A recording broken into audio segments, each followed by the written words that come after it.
कर लीजिए, किसको दंड देने वाले थे वो? कली को, अर्थात झगड़ालू तत्व के विच्छेदक बन सकते थे। जैसा कि अगले अध्याय में स्पष्ट होगा, हम आगे प्रभुपाद जी बता रहे हैं कि मैं आगे जाके स्पष्ट करूंगा क्या। महाराज परीक्षित मूर्तिमान कली का वध करना चाहते थे। वो क्या कर रहा था? वे शांति तथा धर्म के प्रति गाय को मार रहा था। ठीक है, शांति की प्रतीक है ना गाय, उसको आप कभी भी देखो तो वो कितनी इनोसेंट सी लगती है ना, शांति रहती है, कुत्ते की जैसे भौं भौं तो नहीं करती, शांत रहती है। हाँ, वो अपने बचाव में सिंह जरूर मार सकती है, पर लेकिन बचाव करना गलत नहीं होता। अपने बचाव में हमेशा हर व्यक्ति को आगे बढ़ना ही होता है, ऐसा नहीं होता कि वो मर जाए। इस तरह से नारद मुनि की भी एक स्टोरी में आता है कि नारद मुनि ने क्या किया था कि एक सांप था, याद है आपको वो स्टोरी? एक सांप था जो मतलब कि बहुत ज्यादा ना गांव के लोगों को क्या करता था, काटता था, काटता तो गांव के लोग उसे मारने के लिए आते थे। तो फिर एक दिन नारद मुनि वहां से गुजर रहे थे, तो वो सांप नारद मुनि के संपर्क में आया। तो नारद मुनि ने बोला, तुम लोगों को क्यों परेशान करते हो, क्यों काटते हो उनको? तो उसने बोला कि ये लोग मुझे मारने के लिए आते हैं, इसलिए मैं इन्हें काटता हूँ। तो नारद मुनि ने बोला, नहीं नहीं, काटना नहीं चाहिए, तो ये कोई अच्छी बात नहीं होती है। ठीक है, तुम्हें भगवान का हरि नाम का जप करना चाहिए, तुम इस सर्प योनि से मुक्त हो जाओगे। तो वो मतलब क्योंकि भक्तों की संपर्क में आके हर कोई प्योरीफाई हो जाता है, तो वो बहुत पवित्र हो गया, हरि नाम का जप करता था सर्प योनि में भी। ठीक है, तो फिर सर्प योनि में स्मरण शक्ति मतलब बहुत ही जहरीला होता है सांप, पर लेकिन अगर वो किसी भक्त की भी संपर्क में आएगा तो वो भी, जैसे भक्ति में होता है ना चीजें, मंदिर में जाके सुनेगा हरि नाम, तो कहीं पे भी जाके दुपक के सुनेगा, तो वो करता था वो। फिर उसके बाद क्या हुआ, फिर एक बार फिर दोबारा नारद मुनि आते हैं, तो देखते हैं कि वो जो सांप है बहुत अधमरा सा हो गया है, मतलब उसकी बॉडी पे, उसके शरीर पे बहुत ही खून खून के निशान हो रहे हैं। तो नारद मुनि ने बोला, क्या हुआ, क्या हुआ? बोले कि पहले तो मैं लोगों को काटता था, तब तो ये दूर भाग जाते थे, अब क्या करता है, मैं इन्हें नहीं काटता हूँ तो ये क्या करते हैं, मुझ पे ईंटें फेंकते हैं, तो इसलिए मैं अधमरा हो गया। तो नारद मुनि ने बोला, मैंने काटने के लिए मना किया था, फुंकारने के लिए मना नहीं किया था। इसका मतलब ये है कि आप इस बटीरा संसार में रहो, सिंह के जैसे रहो, ऐसा नहीं है कि लोग आपको मार के ही चले जाएं, है ना। बेवकूफ नहीं बनना है, स्मार्ट बनना है। तो उसी तरह से काटो मत, पर फुंकारो। ठीक है, इतना ही बहुत है। आजकल आप सीधे बन के सोचो कि एक ने थप्पड़ एक गाल पे मार दिया तो मैं दूसरा गाल आगे कर दूंगी, तो ये वो नहीं है, ऐसे नहीं चल पाएगा मटेरियल संसार में। तो वही मैंने पहले भी बोला था कि आप किसी से भी डीलिंग करते हो तो कैसे कहेगा ना, आप तो भक्त हो, छोड़ दो ना पैसे, अगर क्या फर्क पड़ता है, 200-200 रुपए छोड़ दोगे तो, भगवान के भक्त हो तो। है ना, नहीं नहीं, ये संपत्ति तो भगवान की है, उसको समझाओ, नहीं समझ में आता है तो आप डांट भी सकते हो, पर हमें हिंसक नहीं बनना है, पर बेवकूफ भी नहीं बनना। ठीक है ना, हमें मेंटेन करना है सब कुछ।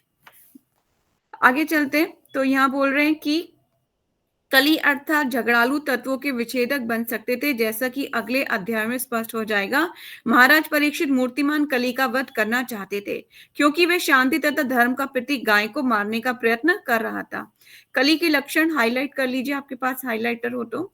कली के लक्षण है सुरा, स्त्रियां और धुतकेड़ा तथा कसाई घर। जो 4 नियम हमें फॉलो करने के लिए बोले जाते हैं, वही 4 नियम उसके क्या है, कली के लक्षण है। ठीक है, जो ये 4 कार्य करेगा वो कली के संपर्क में रहेगा ही रहेगा। क्या क्या है? सुरा, सुरा मतलब ड्रिंक वगैरह करना, मद्यपान करना। ठीक है, स्त्रियां मतलब पर स्त्री संबंध करना, अपनी स्त्री को छोड़ के दूसरी स्त्री के साथ शारीरिक संबंध बनाना किसी भी तरीके का। दुत्केड़ा मतलब जुआ खेलना एक तरीके का। ठीक है, कसाई घर मतलब मांस, मछली, अंडा ये सब खाना और जानवरों को, बेजुबान जानवरों को मारना। ये 4 जो प्रिंसिपल हैं, जो 4 रेगुलेटिव प्रिंसिपल्स, ये यही मतलब इनको तोड़ रहा है ना, अधर्म के लक्षण है ये। ठीक है, तो ये सारे कलयुग के लक्षण है, और ये कलयुग में होंगे ही होंगे, और आगे जाके और बढ़ जाएंगे। समस्त राजाओं के बुद्धिमान शासकों को चाहिए, अभी कुछ मतलब ऐसे इंपॉर्टेंट पॉइंट है जो राजा को में कैसे गुण होने चाहिए, आगे जाके और डिटेल में हम पढ़ेंगे, तो हाईलाइट कर सकते हो आप। समस्त राजाओं के बुद्धिमान शासकों को चाहिए कि वह महाराज परीक्षित से शिक्षा ग्रहण करे कि किस तरह उन मर्यादा भंग करने वालों का तथा उपद्रव करने वालों का दमन करके शांति तथा नैतिकता स्थिर रखी जाती है, जो सुरा, सुंदरी, धुतकेड़ा तथा नियमित रूप से चलाए जा रहे हैं। कसाई घरों से मिलने वाले मांस का सेवन करते हैं। इस कलयुग में कला उत्पन्न करने वाले इन विभिन्न विभागों को चालू रखने के लिए लाइसेंस दिए जाते हैं। तो ऐसे राज्य में शांति तथा नैतिकता की आशा किस तरह की जा सकती है? अतएव राजा के अतः राज्य के जनकों को भगवान की भक्ति द्वारा अनुशासन को भंग करने वालों को दंड देकर तथा कले कले कले के लक्षणों का उन्मूलन करके चतुर बनने के सिद्धांतों का पालन करना चाहिए। ठीक है, क्या करना चाहिए कि इनको लाइसेंस ही मत दो, और जो गलती करे, जो रूल्स रेगुलेशन तोड़े तो उसको दंड दो। अगर हमारा हमारा पनिशमेंट एक्ट और ज्यादा मतलब इसको मतलब कि और फ्लेक्सिबल बना दिया जाए ना, कि जरा सा भी कोई मतलब जरा सा भी ओवर ड्रिंकिंग करे या फिर कोई भी इंसान किसी का वध करता है, मारता पीटा, तुरंत फांसी की सजा मिलनी चाहिए उसको। अगर मतलब फ्लेक्सिबल हो जाए ना, कि जल्दी से मतलब आ जाए डिसीजन, तो डिसीजन लेने मतलब कि जब उसकी फाइल ओपन होती है तब तक वो मर चुका होता है। ऐसा तो हमारा जुडिशियल सिस्टम है। तो मतलब बहुत ही उसके हाथ पैर सब टूटे हुए हैं, बहुत धीरे धीरे चल पाता है। तो कहने का मतलब ये है कि धर्म के सिद्धांतों को पालन करने के लिए राजा को चाहिए कि क्या करे, वो ऐसी भक्ति में जीवन नियमों को लेके आए ताकि लोग उसे फॉलो करें, और जो ना फॉलो करे तुरंत दंड दे दो, तुरंत। ठीक है, उसमें बिना उसका कोई ऐसा नहीं होना चाहिए कोई इसकी स्टे ऑर्डर ला रहा है, कोई इसकी पिटिशन हो रही है, नहीं, सीधा दंड दिया जाना चाहिए ऐसे लोगों को। ठीक है, यदि हम प्रज्वलित अग्नि चाहते हैं तो सूखे ईंधन का प्रयोग करना पड़ेगा, क्योंकि प्रज्वलित अग्नि तथा गीले ईंधन का मेल नहीं होता। मतलब प्रभुपाद जी कह रहे हैं कि गंदगी का और जो है साफ का कोई मेल नहीं है। ठीक है, अलग अलग है दोनों। शांति तथा नैतिकता वही फल फूल सकती है जहां महाराज परीक्षित तथा उनके अनुयायियों के सिद्धांतों का पालन होता है। ठीक है, तो जहां पर सुख शांति कहाँ मिल सकती है? वहीं जहाँ पे परीक्षित महाराज और के जिस धर्म की स्थापना करें, जैसे वो राजा होंगे, उसको पालन करेगा ना स्ट्रिक्ट तरीके से राजा, तो फिर प्रजा भी वैसी हो, कहते हैं ना, जैसा राजा वैसी प्रजा। ठीक है ना। तो हमारी प्रजा आजकल मैं देखती हूँ कि कुछ लोग अब थोड़े से धार्मिक हैं, लेकिन अगर राजा चेंज हो जाए और अधर्म का प्रधान हो जाए तो फिर क्या हो जाएगा? सब कुछ खत्म हो जाएगा। जैसे कि हमारे राजा ने क्या किया? धर्म की स्थापना की है, मंदिर, राम मंदिर का निर्माण, और भी बहुत सी चीजें उनके हैं उसमें। पर लेकिन क्या है, ऐसे राजा के लोग मतलब बुराइयां भी करते हैं, ऐसे अपोजिट पार्टी जो होती है। लेकिन क्या है, जो शास्त्रों के अनुसार ऐसा राजा का होना बहुत अत्यंत आवश्यक है, नहीं तो प्रजा क्या होती है? नरकगामी हो जाती है धीरे धीरे। ठीक है, नेक्स्ट श्लोक का जयश्री पढ़ोगे आप? पढ़ो।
हरे कृष्णा, जय श्री, थैंक यू। तो यहाँ पर प्रभुपाद जी बोल रहे हैं कि पहले तो इसके मीनिंग में हम पढ़ लेते हैं। तो ब्राह्मण पुत्र द्वारा भेजे गए तक्षक नाग के डसने से अपनी मृत्यु होने की बात सुनकर समस्त भौतिक आसक्ति से अपने आप को मुक्त करके भगवान को आत्मसमर्पण करके उन्हीं के कारण शरण ग्रहण करेगा। कुछ समझ में आ रहा है आपको इसका मतलब? आ रहा है? यहाँ पर क्या है, परीक्षित महाराज के जीवन को प्रेडिक्ट कर दिया गया कि ये सब होगा। मतलब युधिष्ठिर महाराज वहां बैठे हैं, सब बैठे हुए हैं और ब्राह्मण प्रेडिक्ट कर रहे हैं, होने वाला बच्चा हो चुका है और उसके भविष्यवाणी की जा रही है, ये ऐसा होगा, ऐसा होगा, ऐसा होगा। अब उसकी मृत्यु का भी वर्णन किया जा रहा है। तो क्या हो गया, वहां पिन ऑफ साइलेंस होगा। जब कोई बच्चा पैदा हो जाए, ब्राह्मण ऐसे बोले कि ये ऐसे मरेगा, इसको क्या होगा, एक ब्राह्मण द्वारा इसको तक्षक नाग जो है इसको श्राप दिया जाएगा कि तक्षक नाग इसको डस लेगा, ठीक है, और 7 दिन में उसको मतलब उसकी मृत्यु हो जाएगी। मतलब ऐसी भविष्यवाणी पहले ही ब्राह्मण कर रहे हैं। तो ब्राह्मण कितना योग्य थे आप समझ लीजिए।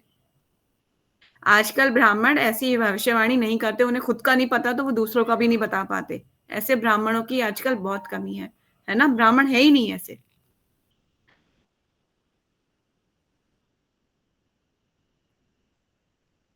नहीं, भागवतम देखिए ना, भागवतम यहाँ प्रेडिक्ट कर रहा है सीधा सीधा। ऐसा नहीं होता, उन्हें खुद ही नहीं पता। अब उनसे पूछो आप कब जा रहे हो, अच्छा अपना ही बता दो, किसी और का बता दो वो कब जा रहा है। फिर अगर आप हमारा नहीं बताना चाहते किसी भी कारणवश, आप किसी और का बताओ कब जा रहा है। उन्हें कुछ नहीं पता होता, वो खुद नहीं बता पाते, ठीक है। जन्म कब हुआ वो तो सब जानते हैं, माता भी जानती है, पिता भी जानता है कब जन्म हुआ, है ना। और डॉक्टर भी प्रेडिक्ट कर देते हैं कि हाँ तब तक ये जन्म होने की ये डेट है, यहाँ से लेकर यहाँ तक डेट हो सकती है। कभी कभी वो ऊपर भी जाता है, डॉक्टर भी नहीं समझ पाते। कहने का मतलब ये है कि ब्राह्मण इतने दक्ष थे कि वो प्रिडिक्ट कर देते थे। तो यहाँ प्रिडिक्शन हो रही है, इसको प्रिडिक्शन मानिए, ये प्रिडिक्शन हो रही है, ब्राह्मण स्वयं प्रिडिक्ट कर रहे हैं।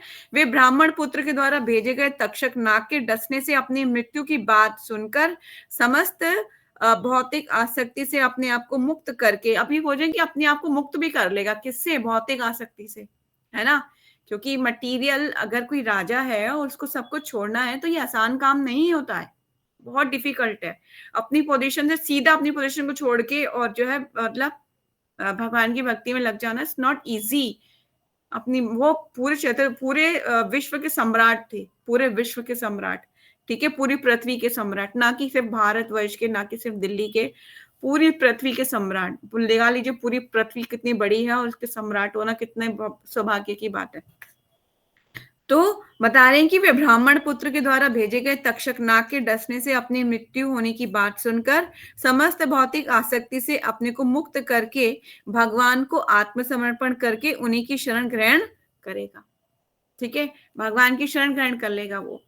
तो तात्पर्य में प्रभुपाद जी बता रहे हैं कि भौतिक आसक्ति का मतलब क्या होता है। तो भौतिक आसक्ति तथा भगवान के चरण कमलों की शरण ग्रहण करने में कोई मेल नहीं है।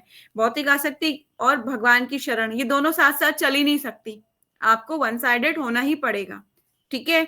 तो कोई मेल नहीं है। भौतिक आसक्ति का अर्थ है, आप इसको हाईलाइट कर सकते हो, भौतिक आसक्ति का अर्थ है भगवान की शरण में दिव्य सुख के प्रति अज्ञान, ठीक है।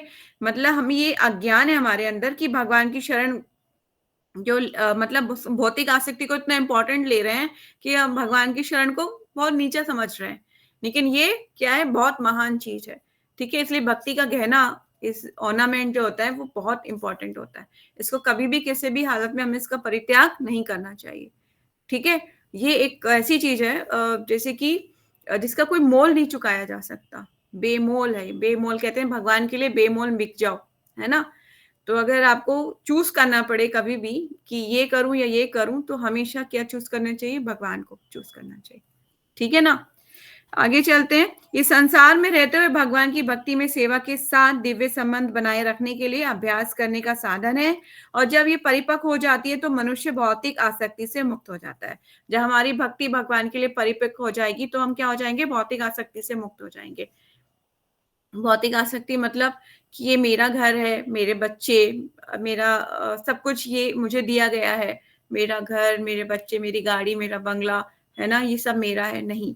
हर एक जीवात्मा का इंडिविजुअल अकाउंट है, किसी कारणवश सब लोग आए, उसके मिले हैं, उसके सराउंडिंग में जितने लोग हैं उससे मिलें, कुछ काल की परिस्थिति के अनुसार सब अलग-अलग हो जाएँगे। ठीक है? तो हमें अटैच्ड भी रहना है, अटैच्ड रहना इसलिए क्योंकि हमें उन्हें भी भक्त बनाने का प्रयास करना है। ठीक है? जब तक हम अटैचमेंट नहीं रहेगी तब तक हम उनकी भले की सोचेंगे कैसे, है ना? लेकिन ऐसा भी नहीं है कि अगर कोई छूट जाए आपसे इन द लाइफ में तो हम क्या करें, हमारा हालत ही बुरी हो जाए, रो-रो के बुरा हाल होता है। क्योंकि आपको ये समझना चाहिए कि जो आया है उसका जाना अवश्यम भी है, मतलब निश्चित है, वो जाएगा ही जाएगा, उसमें कोई ऐसा नहीं है कि नहीं जाएगा। ठीक है, आगे चलते हैं। जब मनुष्य भौतिक आसक्ति से मुक्त हो जाता है तो भगवत धाम वापस जाने के सक्षम बन जाता है। महाराज परीक्षित अपनी माता के गर्भ में शरीर धारण करते हुए भगवान के प्रति विशेष रूप से अनुरक्त हो चुके थे। वो पहले से ही देख चुके थे ना माता के गर्भ में भगवान को, आपको में पढ़ा था ना हमने, पहले ही देख लिया था उन्होंने कि गर्भ में भगवान ने प्रवेश करा है। उन्होंने पीत वस्त्र धारण करे हुए और एकदम चमकीले सुंदर कुंडल धारण किए हुए हैं, भगवान ने आभूषण पहने हुए हैं, हाथ में उन्होंने गदा पकड़ी हुई है, चक्र है उनके हाथ में। तो मतलब भगवान को स्वयं पहले उन्होंने देख लिया, दर्शन कर चुके।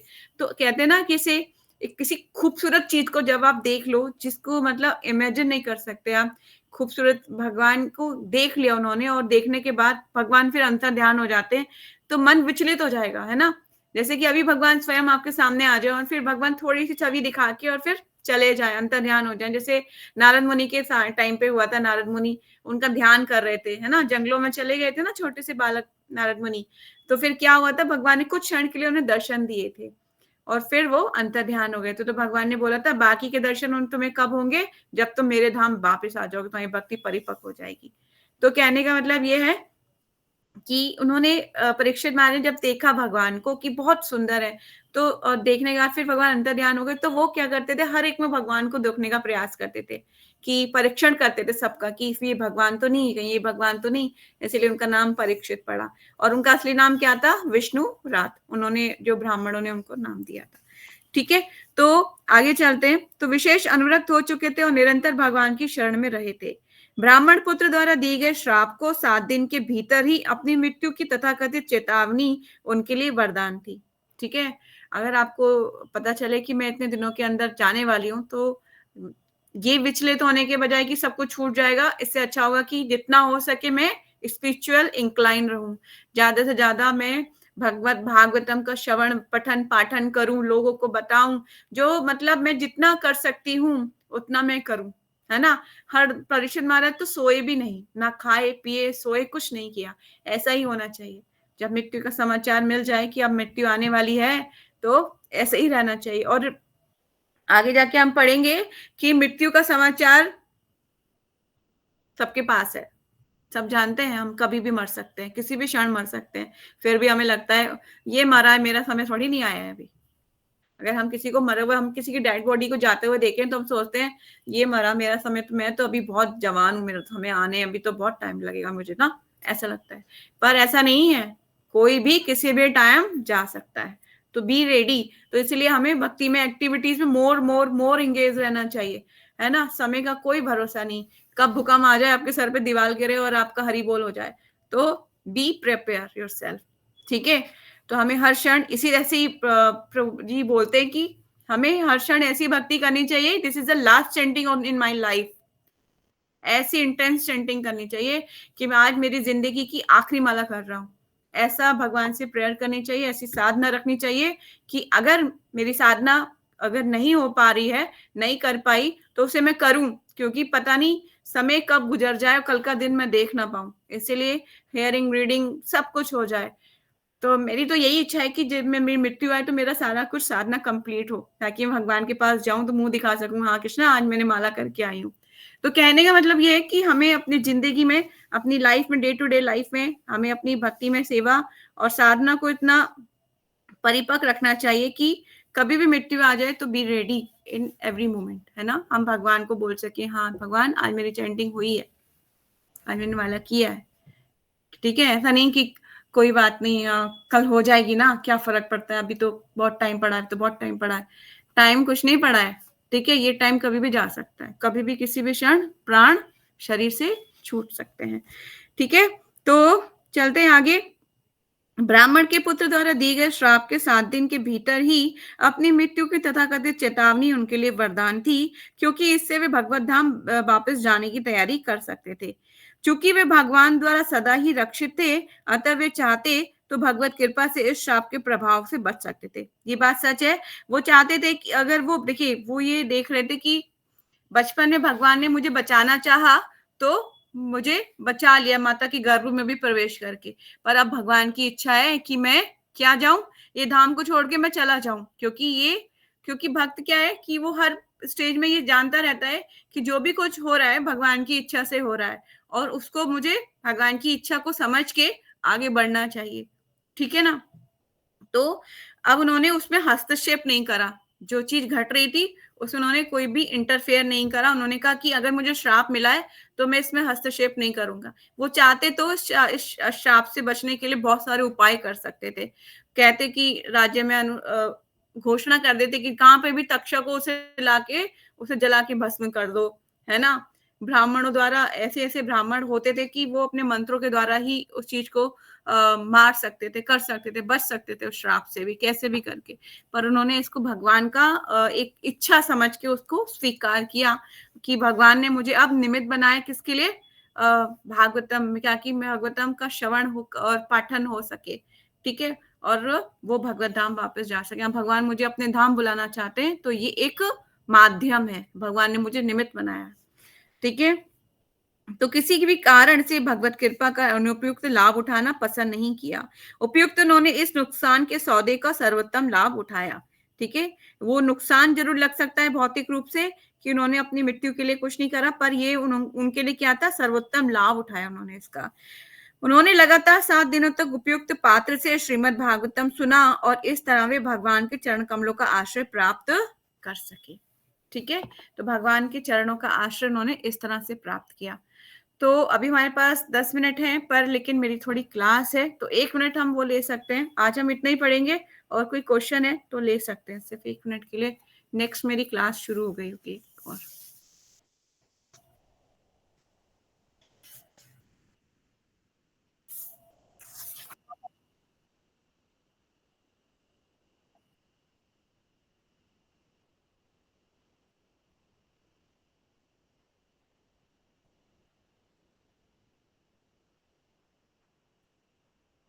हम्म,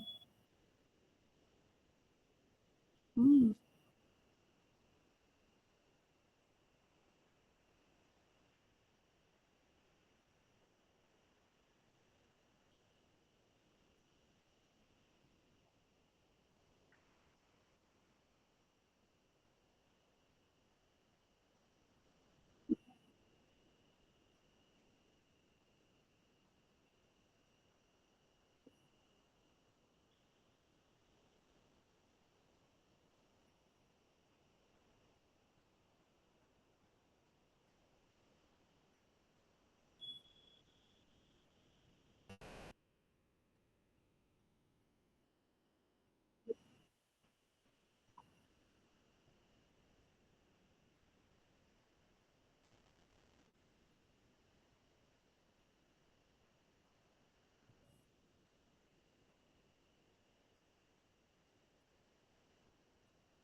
जैसे ही देखो, हाँ, हमें स्पिरिचुअल लाइफ ना बहुत मुश्किल से मिलती है। बहुत जन्मों के पुण्य कर्म जाके कहीं उदित होते हैं, तब जाके स्पिरिचुअल लाइफ मिलती है। और नॉनवेज कुक करना, मैंने जैसे बताया था कि अगर बनाने वाला, फॉर एग्जाम्पल जिसने काटा है वो, बेचने वाला, लाने वाला, बनाने वाला, खाने वाला, परोसने वाला, सब सब सब नरककामी होंगे। सारे उनके जो जितना पुण्य कर्म किए हुए ना, सब क्षीण हो जाएंगे, सारे पुण्य कर्मों के फल। और भगवान की भक्ति तो बहुत ही ऐसी है कि बहुत ही मुश्किल से हमें मिलता है ये। ठीक है? तो भक्ति में जीवन का त्याग हो जाएगा। तो इसीलिए मैं बोल रही हूँ कि आपको ये अपनी भक्ति के जीवन के लिए, इसके लिए स्टैंड लेना चाहिए। स्टैंड लो इसके लिए कि मैंने विवाह कर, अगर मुझे विवाह करना है तो मैं ऐसे इंसान से विवाह नहीं करूंगी कि वो जो नॉनवेज मुझे कुक करना पड़े या उसके घर में नॉनवेज बनता हो। मैं उस जगह शादी नहीं करूंगी, चाहे मैं कुंवारी रह जाऊं, मुझे शादी इस जगह पे नहीं करनी। आप ये कंडीशन रखो और भगवान से प्रेयर करो, भगवान आपके लिए कुछ ऐसा अरेंजमेंट करेंगे, डिवोटीज या फिर मतलब बहुत कुछ ऐसी सिचुएशंस होती हैं लोगों की जो ठीक हो जाती हैं। मैं ऐसे ऐसे डिवोटीज को जानती हूँ जिनकी वाइफ, प्रभु जी बता रहे थे कि अ, एक जो वाइफ, एक किसी की वाइफ थी, तो मतलब वो क्या कर रही थी कि अ, उनके हस्बैंड नॉनवेज खाते थे, ठीक है, नॉनवेज खाते थे, तो अब वो उनको कुक करना पड़ता था। वो भक्त है, भगवान की भक्ति थी, ठीक है, और उन्हें कुक करना पड़ता था। वो उनके लिए नॉनवेज बनाती थी और रोते रोते बनाती थी कि, और जगन्नाथ के विग्रह थे घर पे, और तो जगन्नाथ के विग्रह थे, तो वो कुक करती, बनाती नॉनवेज, और उसके बाद जगन्नाथ जी से प्रेयर करती कि भगवान और इनको जो है ठीक हो जाइए। तो नॉनवेज जैसे बनाती, फिर स्नान करती, स्नान करने के बाद आचमन करती, फिर किचन साफ करती, फिर भगवान के लिए भोग बनाती, ठीक है। तो इस तरह से वो रो रो के ऐसा काम करते करते काफी टाइम वो ऐसा किया। उसके बाद क्या हुआ, एक दिन उनके हस्बैंड रात को सो रहे थे, तो उनको जगन्नाथ ने मतलब राधा रास बिहारी जो उधर है बॉम्बे में, है ना, समुद्र के पास जो मंदिर है, तो वहां से उनको राधा रास बिहारी बुला रहे थे कि इधर आओ। तो वो ना सुबह घबराते हुए उठे और अपनी वाइफ को बोले कि क्या ऐसा कोई मंदिर है क्या। तो बोली मुझे तो नहीं मालूम। तो उन्होंने किसी को पूछा, तो बोले हाँ हाँ ऐसा मंदिर है। तो वो जाते हैं और अपने वहां पे जाके जो है मंदिर में भगवान के दर्शन करते हैं, और दर्शन करके फिर वापस आते हैं और अपनी वाइफ को दंडवत करते हैं।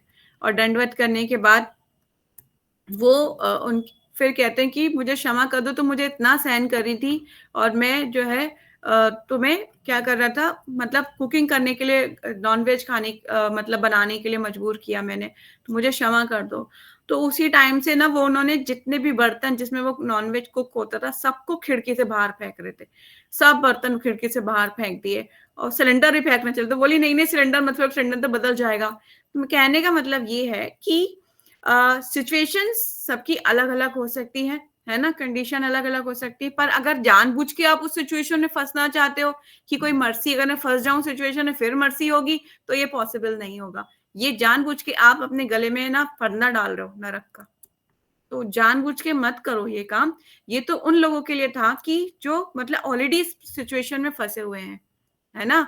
आपको वो चीज चूज ही नहीं करनी चाहिए। नॉनवेज मतलब हर तरीके से एक जैसे आप आपको पता है कि हमें कभी भी कब्रिस्तान में नहीं जाना चाहिए, वो एक अशुद्ध प्लेस है, पता है ना। इस तरह से जिस घर में भी नॉनवेज आता है, बनता है, खाते हैं, वो एक वो कब्रिस्तान से कम नहीं है, वो उसी के तुल्य है ना। तो जिस तरह से वो अशुद्ध माना जाता है, उस तरह से वो घर भी अशुद्ध और अपवित्र माना जाता है, वहां पे कदम भी नहीं रखना चाहिए, ऐसा बोला जाता है। तो जानबूझ के अपने को और इन चीज में एंगेज करना, तो वो तो मतलब आत्महत्या करने जैसा ही हो जाएगा, ठीक है। तो आपको आत्महत्या नहीं करनी चाहिए, मेरा तो यही रेकमेंड है, ठीक है। ना बनाना है, ना देखना है, ना खाना है, कुछ नहीं करना।